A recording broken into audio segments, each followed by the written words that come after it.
Party ఫిరాయించిన ఎమ్మెల్యేల నియోజకవర్గంలో ఉప ఎన్నికలు వచ్చేనా? పార్టీ ఫిరాయించిన 10 మంది ఎమ్మెల్యేలో ఎవరైనా అనర్హతకు గురయ్యే అవకాశం ఉందా? సీఎం రేవంత్ రెడ్డితో భేటీలో ఎలాంటి అంశాలు తెరపైకి వచ్చాయి? ఫిరాయించిన ఎమ్మెల్యేలు స్పీకర్కి ఎలాంటి రిప్లై ఇవ్వనున్నారు? ప్రస్తుతం రాష్ట్రంలో జరుగుతున్న చర్చ ఇదే. స్పీకర్ ఎలాంటి నిర్ణయం తీసుకోనున్నారు? ఆ వివరాలు ఈ స్టోరీలో తెలుసుకుందాం.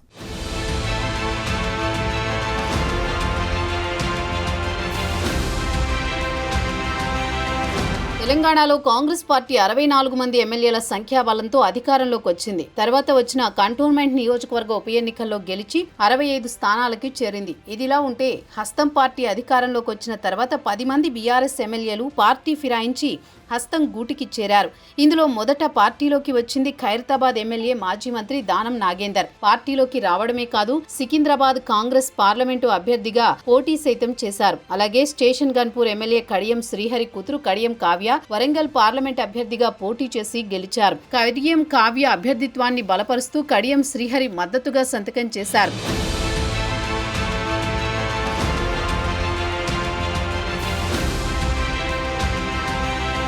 ఇక వీరితో పాటు Jagtial MLA doctor Sanjay, Gadwal MLA బండ్ల Krishnamohan Reddy, Serilingampally MLA Arekapudi Gandhi, Bhadrachalam MLA Tellam Venkatrao, Banswada MLA Pocharam Srinivasa Reddy, Patancheru MLA Mahipal Reddy, Chevella MLA కాళి యాదయ్య, రాజేంద్రనగర్ ఎమ్మెల్యే ప్రకాష్ గౌడ్లు హస్తం పార్టీ తీర్థం పుచ్చుకున్నారు. ఇప్పటికే పార్టీ ఫిరాయించిన ఎమ్మెల్యేలపై బీఆర్ఎస్ నేతలు హైకోర్టు, సుప్రీంకోర్టుని ఆశ్రయించారు.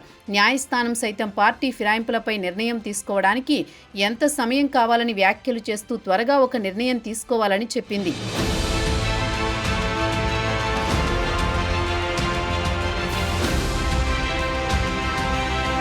ఇదిలా ఉంటే ఇప్పటికే స్పీకర్ పార్టీ ఫిరాయించిన ఎమ్మెల్యేలకు నోటీసులు ఇచ్చినట్టు తెలుస్తోంది. కొందరు ఎమ్మెల్యేలు అవును తమకు నోటీసులు వచ్చాయని తెలిపారు. ఇక పార్టీ ఫిరాయించిన ఎమ్మెల్యేలు రీసెంట్ గా సీఎం రేవంత్ రెడ్డిని కలిశారు. జ్వరం ఉండడం వల్ల కడియం శ్రీహరి మినహా అందరూ రేవంత్ తో జరిగిన సమావేశంలో పాల్గొన్నారు. పార్టీ ఫిరాయించిన ఎమ్మెల్యేల వ్యవహారంపై ఎలా ముందుకు వెళ్లాలని చర్చించుకున్నారు. అయితే ముందుగా స్పీకర్ ని నోటీసులపై సమాధానం ఇవ్వడానికి తమకు మరింత సమయం కావాలని ఎమ్మెల్యేలు కోరనున్నట్లు తెలుస్తోంది.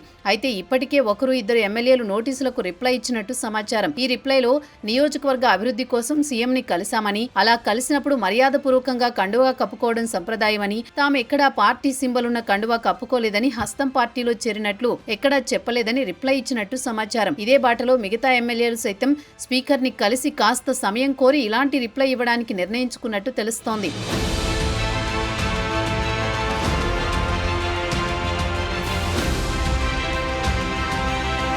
ఎందుకంటే దానం బీఆర్ఎస్ ఎమ్మెల్యేగా ఉంటూనే కాంగ్రెస్ సింబల్ పై ఎంపీ అభ్యర్థిగా పోటీ చేశారు. ఒకవేళ దానంపై అనర్హత వేటు పడితే ఎలా? అనర్హత వేటు వరకు ఎందుకు వేచి చూడాలి? రాజీనామా చేయించి జూబ్లీహిల్స్ ఉప ఎన్నికలతో కలిసి ఖైరతాబాద్ ఉప ఎన్నికలకు వెళితే ఎలా ఉంటుంది అని ఆలోచన చేస్తున్నట్టు సమాచారం. దీనికి దానం నాగేందర్ సైతం సిద్ధంగా ఉన్నట్టు అనుచరుల నుంచి ఉన్న సమాచారం. అలాగే స్పీకర్ నిర్ణయం తీసుకునే వరకు వేచి చూద్దామని కొందరు నేతల అభిప్రాయం అనే చర్చ కూడా ఉంది. అలాగే స్టేషన్ గన్పూర్ ఎమ్మెల్యే సైతం కూతురు కడియం కావ్య అభ్యర్థిత్వంపై బీఆర్ఎస్ ఎమ్మెల్యేగా ఉంటూ సంతకం చేసినట్టు వార్తలున్నాయి. అలా చేసిన అభ్యర్థికి ఎవరైనా మద్దతు ఇవ్వొచ్చు అనే వార్తలు వినిపిస్తున్నాయి.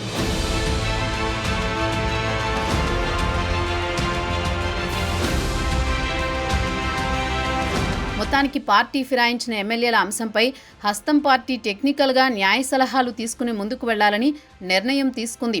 ఫిరాయించిన ఎమ్మెల్యేలు అభివృద్ధి కోసం కలిశారని, వారి నియోజకవర్గాలకు అభివృద్ధి ఫండ్స్ ఇవ్వాలని డిసైడ్ అయినట్టు సమాచారం. మరి దానం, కడియం శ్రీహరిల వ్యవహారంపై మరింత న్యాయ సలహాలు, టెక్నికల్ ఇష్యూస్ ని స్టడీ చేసి ముందుకు వెళ్లాలని చూస్తున్నట్లు సమాచారం. మరి ఫిరాయింపు ఎమ్మెల్యేల ఇష్యూ ఎటువైపు తిరుగుతుందో చూడాలి.